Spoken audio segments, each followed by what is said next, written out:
Today on the Bar Business Podcast, I'm going to ask you two questions that I think you need to answer to determine the future direction of your bar. Hello and welcome to the Bar Business Podcast, where we help bar owners increase profits, attract loyal guests, and simplify operations so you can avoid burnout and finally enjoy your life outside of your bar. I'm your host, Chris Schneider, the Bar Business Coach. The Bar Business Podcast is brought to you by QuickSpec. And full disclosure, I'm a co-founder. We built QuickSpec to give you back your time and help you work smarter, not harder. QuickSpec connects your POS data, layers in real-world context, and gives you actionable forecasts and KPI dashboards that allow you to make data-driven decisions so you can spend less time guessing and more time on what matters. Staff smarter, order better. Stop planning for rushes that never show up or getting caught off guard by the ones that do. When you make decisions based upon real data, not guesswork, you get your time back and your team runs smoothly. Check it out at quickspec.com. That's QUIXSPEC.com. And make sure to sign up for our early access program on the homepage. On today's show, I'm going to ask you a couple questions. And these are, quite frankly, a little bit different. And if you've watched or listened to this show for a long time, you will know that, generally speaking, we talk a lot about data. Now, the last few months, we've also been talking about where data fails. You know, whether that's how to actually talk to your employees and your team and to figure out what's motivating them, or what you can do to figure out more about your guests. But today I want to ask a simple question for you as an owner or manager. And it's going to seem a little counterintuitive. It's going to seem a little weird, so bear with me on this. But there are two words I keep hearing come up over and over and over again. And I don't know if this is something in the water right now. I don't know if this is who I see around. I don't know. But the two words I've kept hearing over and over and over again the last few weeks have been joy and love. And so the questions I want to ask today is, do you love your business and does it bring you joy? Now, I don't want you to think about those questions and think of an answer right away. Walk with me on this journey through this episode. And at the end, we can talk about some potential answers and what that might look like and how to consider these things. But love and joy are two words, like I said, I just keep hearing over and over and over again. And do you love your business and does it bring you joy? I think from an ownership perspective are two of the most important questions to ask. If you don't love your business, then you probably don't like going to work every day. You need to be in a place where you love your business. If it's not bringing you joy, if it's not making your life better, why are you wasting your time? And I really mean that. Why are you wasting your time? Because quite frankly, if you don't love your bar and it's not bringing you joy, probably should go do something else. Now that seems really, really harsh in a lot of ways. But there's a fundamental truth here that I'm getting to, which is if you don't like your business, you're not going to do everything you can to make it successful. You're not going to do everything you can to make your own life better, to take the steps you need to take to improve your life. You're going to blame your business. You're going to blame your team. You're going to blame your guests. And because you don't actually love your business, you're not going to pour in the effort and the time and the passion to get it where you want to go. And just like you need to love your business, that business needs to bring you joy. If every time you go to work, you feel depressed, anxious, scared, fearful, you lose your want to love your business. And so we create this downward spiral where you don't like your business because it's not bringing you joy. And because it's not bringing you joy, you don't love your business. Now, as you can see, this is just going to build on each other forever unless you do something, change what's going on. Now, a lot of times when people talk about love and joy in business, it ends up sounding really soft, really fluffy, really, in some ways, compared to a lot of the data that we talk about, BS. And I will give you that, all right, love and joy are definitely very emotional words. And they're very charged towards how you feel. But if you think back to the framework that I've always held, kind of my overall framework, mindset, concept, culture. Without the right mindset, you can't be an effective leader. Without the right concept, you can't make money. And without the right culture, you can't execute. Now, mindset, though, is that fundamental piece. It all comes back to you as the owner, you as the manager, you as the leader. And to be the best leader possible, you need to love your business. And it needs to bring you joy. Because when that doesn't happen, you're not going to have your heart in it. When your heart's not in it, things are going to spiral down. So now, let's think about love and joy for a second, because that's really easy to say, do you feel love and joy? But the other side of this question is, are you acting in a way to bring other people love and joy? Because when other people love your business, when other people get joy out of coming to your business, it's going to motivate you to love your business and get more joy out of it. That sounds kind of weird, but think of it this way. If you go to work and you go to your bar and you have a great community, and those folks tell you how happy they are to come into your bar, how much joy it gives you, and how much they love coming there. Feels pretty good, doesn't it? I mean, I don't think there's anything better as a bar owner than hearing somebody say, I really love this bar. I am so happy every time I come in here. Or, I was on vacation for 2 weeks. I just couldn't wait to get in here as soon as I got back into town. That is them showing their love for your business, and it's bringing you joy. But the more love and joy we project into our business, the more we get back. And I know this sounds like some hippie BS, but it's something I believe is absolutely fundamentally true. When we give love to our business, we can get more joy out of it. And when we give love and joy through our business to other people, they will send more of that back to us. So how do we do this, and who are we targeting? Well, there are essentially, the way I like to look at it, 3 main groups. There's you, your team, and your guests. And I think the hardest piece here is the team. And so we're going to talk a little bit about how to show love and joy to your team and to make sure they're having a great time at work.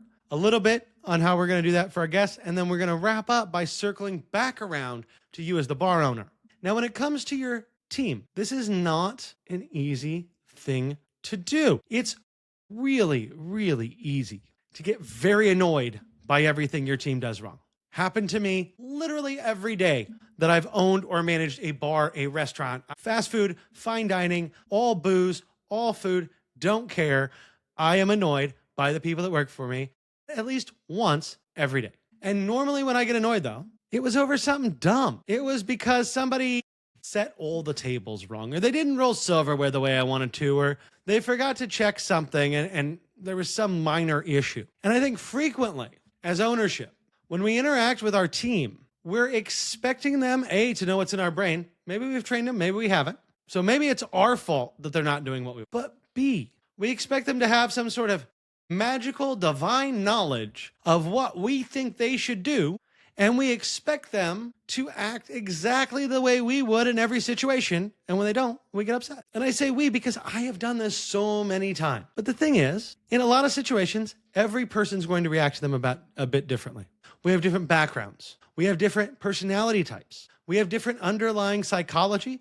We had different stressors at home before we came into work today. I think a lot of times we act like when we say, leave everything at the door, come in, work your shift, that does something, right? I mean, it does in effect say, well, okay, bottle this up and don't bring it up while you're at work. Now, I don't think that's a bad thing, right? I don't think we want to bring outside drama into our bars, because then it can get into a situation where now everybody's a little bit anxious, everybody's a little bit fearful, everybody's a little bit pissed off, and we don't need to do that.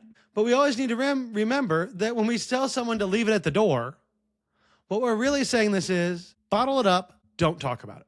They haven't forgotten about it. It hasn't stopped bothering them. And so if you have a stressful situation that you're dealing with before you come into work, are you going to be on your A game? No.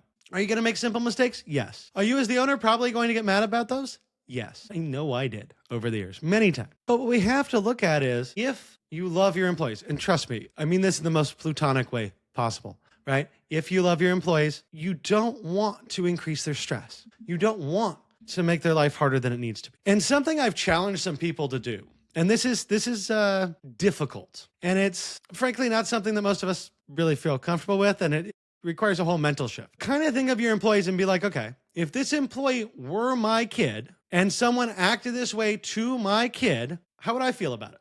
And if you wouldn't feel good about someone treating your kid who is their employee the way you're treating your employee, you're probably wrong, right? Because when it comes to children, everyone loves their children. You treat your children a specific way because you love them. You don't treat your employees the same way. And I'm not saying by any means that, well, yeah, everybody that works here is a family.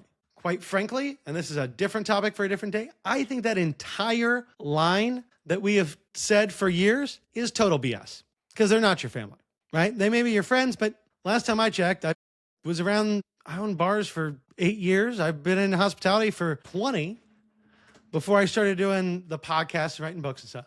And I don't recall ever, or, I can count on one hand the number of employees I ever talked to more than 3 months after they worked for me. Why? Because they're not family, right? We had a relationship. It was based around work. We no longer work together. That relationship totally goes away.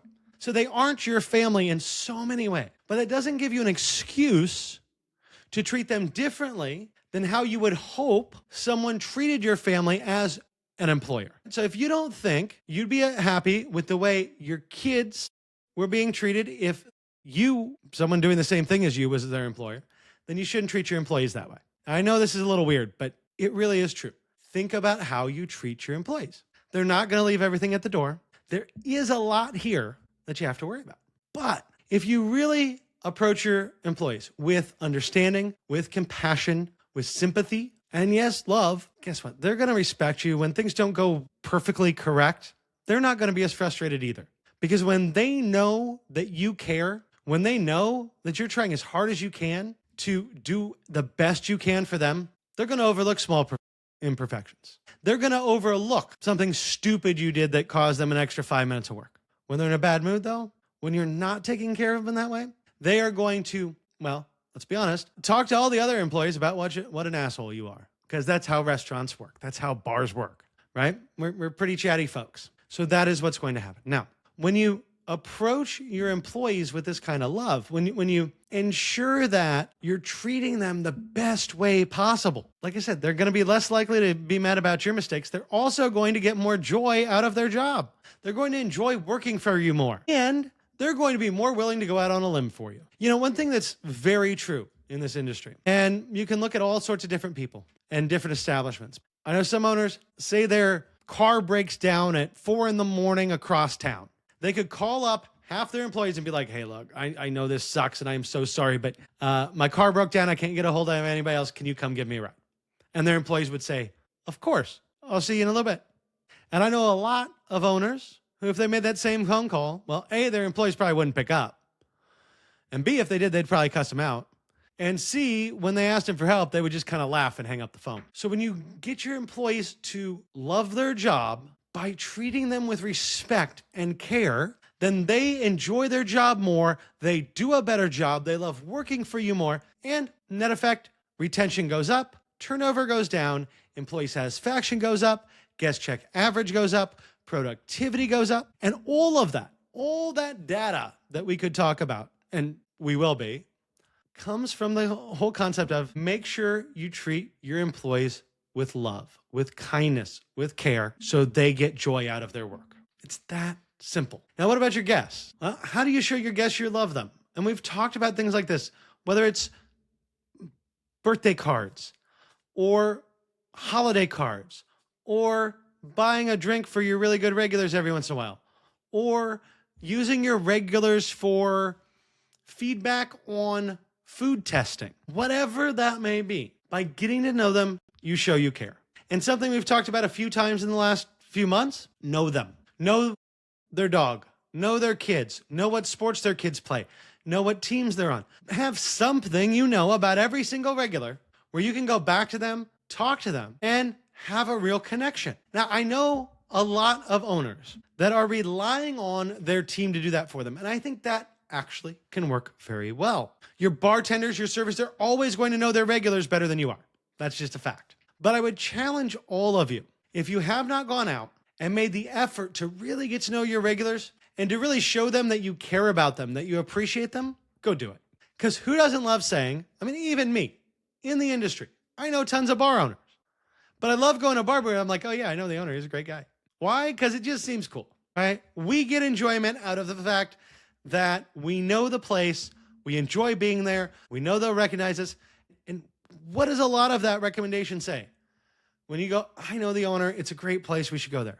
Well, that's you as the customer loving bar. But to get to that point where the customers are bringing other people in, when they're supporting you, when they're talking about how great you are as an owner, you have to show them love first, right?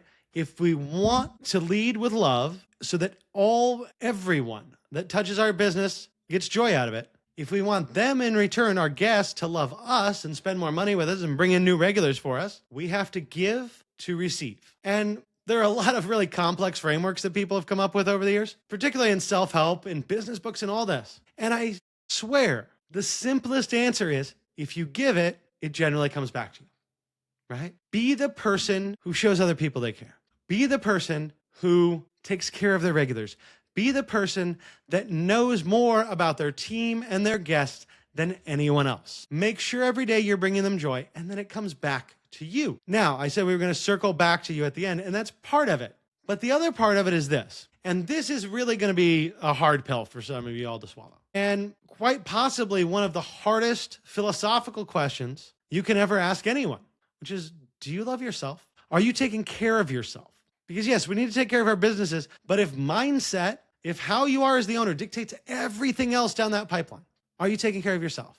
Are you giving yourself sufficient time off? Are you making sure that, we all like to go out and drink sometimes. This is the bar industry, but are you getting too drunk too often? Are you using other substances in a way that's going to be bad? Are you committing any number of bad acts that hurt you as a person? And I know this sounds kind of preachy. That's not the goal here. But it really does come back to the healthier you are, the better your own mental health, the more capable you are of really taking care of your team so they really take care of your guests. And so if you're having trouble, reach out to somebody, right? There are organizations with our industry, things like the Burnt Chef Project. There are psychiatrists, psychologists, people out there that really focus on mental health in hospitality. And as an owner, I don't know a job that's lonelier, that's higher stress, that makes you feel more like you're on an island where no one else even understands what you're doing. So make sure you're taking care of yourself. Make sure you're not self-medicating too much. I've seen it so much in this industry. People that are successful, but just drive themselves into the ground by being too stressed, too worried. And unfortunately, I've known a lot of those folks that have had quite frankly, very early death.